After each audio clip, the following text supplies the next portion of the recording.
Appointments that have been made with one parent can be shared with another parent, and we'll demonstrate that in just a second. This tutorial will also show you how that second parent can review these appointments to decide whether or not they want to opt out of them. So first of all, we're going to log in as one parent, Mr. Alan Smith. And when I press login, I'm showing my parent dashboard page. Now in this example, I've already shared some appointments from the other parent to this parent, but that's done simply by going to suggest bookings for me.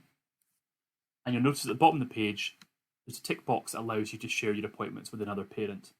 So in this example, the other parent has ticked this box and made some appointments because, as you can see, I have no appointments personally. Okay, I've not made myself some appointments.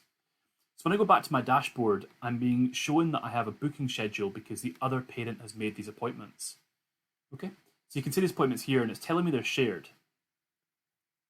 So going back to my dashboard again, if I click on make or edit my own appointments, bookings, you'll notice here all the appointments, and underlined and in brackets are the fact these were shared with me. That's because I might want to opt out of them.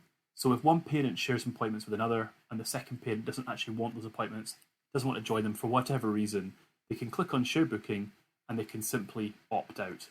Okay, you can opt out of all these appointments, which will allow that second parent to then make their own if the situation dictates.